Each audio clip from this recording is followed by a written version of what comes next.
ورحمة الله وبركاته. أعوذ بالله من الشيطان الرجيم. بسم الله الرحمن الرحيم.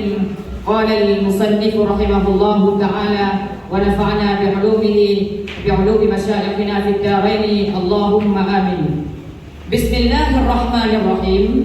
وكان عليه السلام لا يأكل ما ذبح على النصب وحرم شرب الخمر على نفسه مع شيوعه في قومه شيوعا عظيما، وذلك كله من الصفات التي يحل الله بها أنبياءه ليكونوا على تمام الاستعداد لتلقي وحيه، فهم معصومون من الأدناس قبل النبوة وبعدها. أما قبل النبوة فليتأهلوا للأمر العظيم الذي سيسند إليهم، وأما بعدها فليكونوا قدوة لأممهم عليهم من الله أفضل الصلوات وأتم التسليمات. Karena ini punya isim nggak di sini? Isim mungkin. Apa isimnya karena di sini? Isimnya karena yaitu lafaz Rasulullah bertakbir, Rasulullah alaihi salam. Karena pada ditakbir wa kana alaihi salam seperti qala ta'ala Allah ta'ala, maka wa kana alaihi salam wa kana Rasulullah alaihi salam. Alaihi artinya marja'nya kepada Rasulullah, yang mana Rasulullah ditakbir. Karena ini sudah maklum bagi kita orang-orang para pesantren, para orang yang mendalami dalam ilmu agama pasti sudah mengetahui bahwa karena alaihi salam tersebut dia secara kontekstual, secara tekstual tidak tertulis, tapi secara kontekstual dapat dipahami bahwa itu kembali kepada Rasulullah SAW. Berarti isimnya karena berupa apa? Isim dhamir atau isim dhamir? Ya, Pak. Karena fokus ya, jawabannya fokus saja. Karena ini isimnya, isim karena ini isim dhamir apa isim dhamir? Isim dhamir. Isim dhamir yaitu takdirkannya Rasulullah. Wa yang kembali pada Rasulullah. Ya. Jadi secara mafhum aja ya kepada Rasulullah juga. Lalu khabarnya karena ini mana? Khabarnya karena yaitu jumlah fi'liyah. Ya, Yaqulu, jumlah fi'il yaqulu jumlah fi'il dan fa'il dijadikan kepada khabar kana. Karena tugas kana menasabkan isim, menasabkan khabar. Khabar kana yaitu jumlah fi'il dan fa'il dijadikan kepada khabarnya kana. Jumlah fi'liyah. Oke, baik. Yang terakhir dari saya. La yaqulu ya. Fi'il yaqulu. Fi'il madhi apa mudhari'? Fi'il mudhari'. Akala yaqulu. Fa'ala yaqulu. Lalu yaqulu ini marfu atau mansub atau majzum? Yaqulu ini marfu karena la yang di belakang merupakan la nafi, bukan nahi. Arti la nafi dia tidak beramal, artinya tidak menjazamkan ataupun hal yang lain. Maka la yaqulu ini dia masuklah yang mana la di belakang merupakan la nafi, artinya tidak menanggung status yaqulu yang dia marfu tetap marfu karena dia tajarrud daripada amal lazim. Adapun namanya nasib. Ya, sebenarnya diambil itu tajarrud dari hubungannya dengan la ya.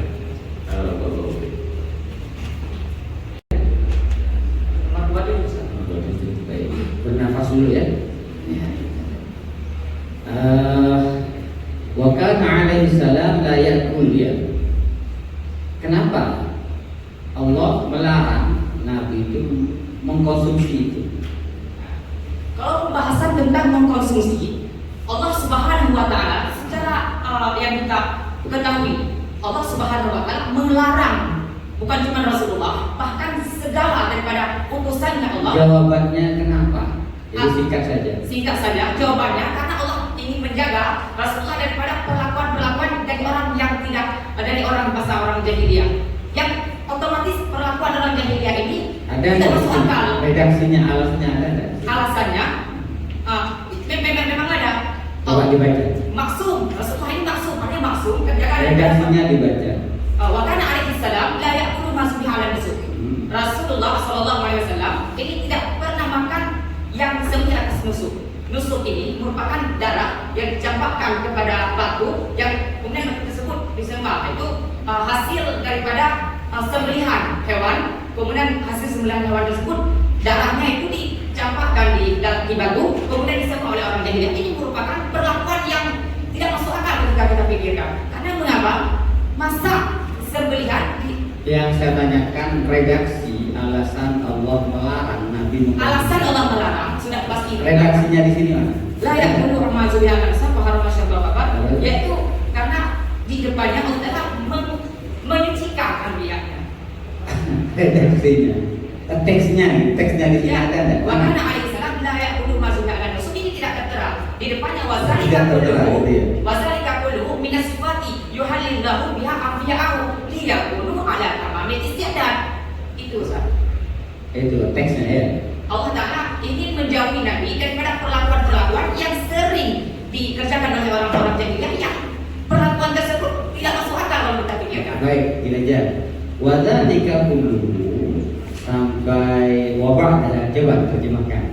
Bismillahirrahmanirrahim. Wazalika kulluhu, dan yang disebutkan di belakang semuanya itu merupakan sifat-sifat yang Allah sucikan dengan sifat tersebut kepada nabi-nabinya, supaya nabi tersebut mereka siap untuk menerima wahyu daripadanya, dan mereka para nabi itu maksum terjaga daripada kotoran-kotoran sebelum kenabian dan juga sesudah kenabian. Adapun sebelum kenabian, Terima kasih cukup. dari Aceh, Aceh. Ya, bacaannya bagus, penjelasannya juga bagus, artikulasinya juga semangat gitu ya. Tadi yang saudara baca terakhir wadzalika kulluhu minas sifat allati yuhalli. Ya, Allahu biha anbiya. Tadi Anda mengartikan yuhalli itu apa? Yuhalli, tahalli itu menyucikan ataupun apa namanya? Yang menyucikan. Kalau bedanya dengan takhalli. Tahalli itu menjauhi diri, menjauhi menyucikan. Bahkan dalam tekstualnya bisa dipahami menyucikan, termasuk juga menyucikan itu menghindari daripada perlakuan-perlakuan kaum munafik. Jadi yuhalli ini, kalau yuhalli menyucikan, kalau halli itu menghiasi. Ya, dalam keadaan menghiasi ini boleh juga dengan menyucikan. Cukup. Lalu tadi dibilang layak huruf la-nya itu adalah La nafi, tidak beramal ya, tidak beramal, tapi dia ada cuma tidak berfungsi gitu. tidak berfungsi. Jadi kayak hubungan tanpa status dong. Ada tapi nggak berbuat apa-apa gitu ya. Al-aslu la yus'al. Oke. Nah, lalu saudara di sini ini paragraf yang penting sekali, bahwasannya Nabi Muhammad ini sejak masa kecilnya itu memang satu terjaga dari perbuatan-perbuatan dan juga hal-hal yang saat itu kotor, tidak makan hewan sembelihan yang diperuntukkan untuk sesajen, tidak meminum minuman keras, khamr, padahal pada saat itu minuman keras menjadi minuman rakyat gitu ya, jadi kayak street food gitulah zaman sekarang, jajanan masyarakat umum di Mekah pada masa itu. Nah, di sini menunjukkan bahwasannya Nabi itu tersucikan dari semulanya sehingga pantas untuk menerima wahyu, karena wahyu itu sesuatu yang suci dan akan dititipkan diturunkan kepada orang yang juga suci. Artinya kontekstualisasinya dengan zaman masa sekarang. Al ulama warasatul anbiya. Para ulama ini adalah para pewaris para nabi. Nah, ulama-ulama ini juga itu masa kecilnya ya hidup dengan ilmu, punya guru, ilmunya jelas, sangat ilmunya jelas. Pertanyaan saya, di zaman sekarang ini ada banyak pihak-pihak yang mengaku ulama, tapi masa lalunya ini masa lalu yang bukan seperti tersucikan, terhiasi tadi ini. Gak jelas pokoknya, mereka tiba-tiba naik khutbah, naik mimbar mengaku jadi ulama. Pendapat Anda bagaimana? Kalau memang ada beliau memiliki yaitu kapasitas ulama, memiliki ilmu yang menguasai, ilmu yang luas. Artinya ketika ada orang yang meminta hukum kepada yang dia bisa menjelaskan hukumnya, ya pasti dia ulama. Walaupun sebelumnya preman, karena Allah Subhanahu Wa Taala bisa menghidayahkan hambanya.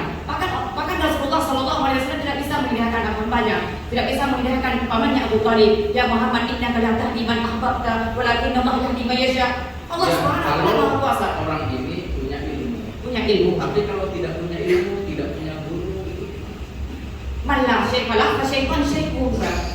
Siapa yang tidak ada gurunya, maka syaitan jadi gurunya. Maka orang yang mengaku dia ulama, itu ya kita yayakan aja. Kita hidup ini jangan terlalu